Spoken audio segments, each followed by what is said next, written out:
To begin with, let us define chemical bond. It is the physical phenomenon of chemical substances being held together by attraction of atoms to each other through sharing as well as exchanging of electrons or electrostatic forces. Why do atoms combine? Atoms combine in order to be stable, which means having 8 electrons in the outermost energy level. This follows the octet rule. Ionic bond and covalent bond are types of chemical bonds. Now, let us look into how ionic bond is formed. Ionic bond is formed when there is complete transfer of valence electrons between atoms.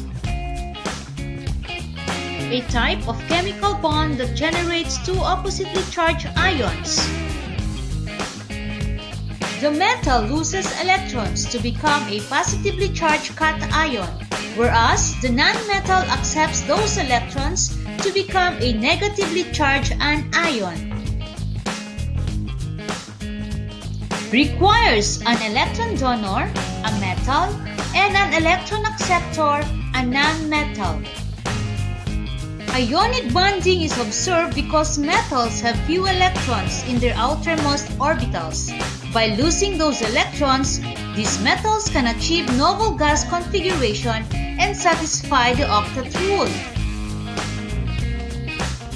The octet rule states that atoms tend to combine in such a way that they each have 8 electrons in their shells, giving them the same configuration as the noble gas. Similarly, nonmetals that have close to 8 electrons in their valence shells tend to readily accept electrons to achieve noble gas configuration. In ionic bonding, more than one electron can be donated or received to satisfy the octet rule. The charges on the anion and cation correspond to the number of electrons donated or received. In ionic bonds, the net charge of the compound must be 0. Valence electrons are electrons in the outermost energy level. These are the electrons used in bonding. For the representative elements, the number of valence electrons can be determined by looking at which group they belong to. For example, sodium.